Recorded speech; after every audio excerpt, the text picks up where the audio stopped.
एक गरीब ब्राह्मण होता. त्याच्यावर खूप जास्त संकट येऊन गेलं. त्याच्याकडे अन्न नव्हतं. त्याचं शरीरसुद्धा अशक्त होऊन गेलं होतं. मन त्याचं पूर्णपणे निराश होऊन चुकलं होतं. तो रोज स्वामींचं नाव घ्यायचा, रोज स्वामी जप करायचा, पण त्याच्या जीवनात काही संकटांची कमी होतच नव्हती. त्याने विचार केला की मी स्वामींना भेटून येतो आणि त्यांना विचारून येतो. एक दिवस तो थकलेला रडत रडत स्वामींच्या चरणी आला. आणि स्वामींना आपलं दुःख सांगायला लागला. स्वामी, तुमचं मी नाव घेतो, पण माझं दुःख काही संपतच नाही. मी असं काय चुकीचं केलेलं आहे?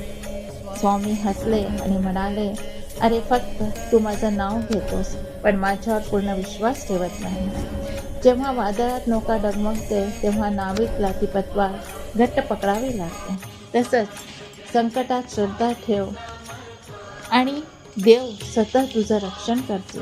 हे ऐकून त्यांनी ठरवलं की मी रोज स्वामी समर्थांचा जप करेन. त्यांनी गुरुवारचा श्री उपास केला. स्वामी समर्थ. साधं अन्न खाऊन स्वामींना अर्पण श्री केलं. स्वामी समर्थ. जेवढं काही तो करू शकतो श्री स्वामींकरता स्वामी ते त्यांनी समर्थ. सगळं काही केलं. काही दिवसातच त्याच्या आयुष्यात चमत्कार घडायला लागला. त्याला नोकरी मिळाली, घरात आनंद आला आणि समाधान झाले. तो पुन्हा स्वामींना म्हणाला, स्वामी, तुमच्या कृपेने माझं आयुष्य बदललं.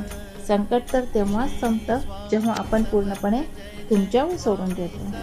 स्वामी शांतपणे म्हणाले, अरे संकट दूर करण्याची ताकद संकटावर माझ्यात मात नाही. करण्याची ताकद माझ्यात नाही, तुझ्या श्रद्धेत आहे.